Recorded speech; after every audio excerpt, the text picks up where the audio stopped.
Gauri Gopnag welcomes you to NE24. A bold robbery occurred on Tuesday night in Borjatrapur of Borkhala, Kacha.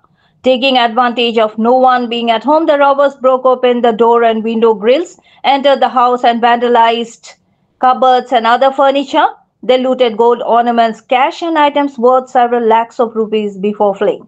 The incident took place at the residence of local businessman Sajib Ahmed Barbuia, located in one of the busiest areas of Barjatrapur under the jurisdiction of the Bhanga Bazar police outpost.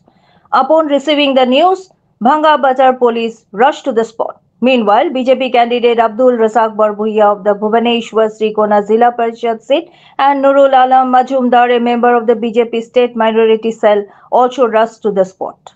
They have demanded a proper investigation and the immediate arrest of those involved in the incident.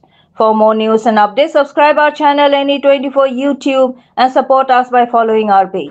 খবর হইলাম যে আমরা ততঞ্চলের বিশিষ্ট ব্যবসায়ী আমার সজীব আহমেদ বড়ুইয়া গড় এবং আমার যে তার মিসেস হইলা গিয়া ই এলাকার এসএইচজি গ্রুপ যে সিএলএফর প্রেসিডেন্ট তানগড় সন্ধ্যা 7টার সময় তারা গড় কেউ না তাহার সুবাদে কীভাবে গড় গ্রিল ভাঙ্গিয়া বা জিও করিয়া তাই আমার লগে লগে ফোন করছেন সন্ধ্যা পরে খবর পাইয়া আমি এবং আমার পশ্চিম ভুবনেশ্বর নগর শ্রীকোনা জেলা পরিষদের বিজেপির মনোনীত প্রার্থী আব্দুল রাজাক ভাইয়ের লইয়া আমরা ফিল্ড আইয়া এরকম একটা ঘটনা দেখে বড় দুঃখ লাগে এবং এটার উপযুক্ত তদন্তর মাধ্যমে যাতে উপযুক্ত আসামি বাইরে হইয়া যাতে তার উপযুক্ত শাস্তি হয় সেটার প্রতি আমি জোরালো দাবি রাখছি। আর যাতে এটা যাতে এক দৃষ্টান্তমূলক হয়, কারণ বরযাত্রাপুর এলাকাতে এইরকম গড়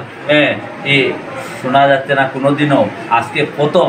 এটা বড় নিন্দনীয় ঘটনা। এর জন্য আমরা বরযাত্রাপুর এলাকাবাসী চাই যে এটা সঠিকভাবে তদন্ত হইয়া যে এই কাজে জড়িত আছে তারে উপযুক্ত শাস্তি প্রদান করা হয়।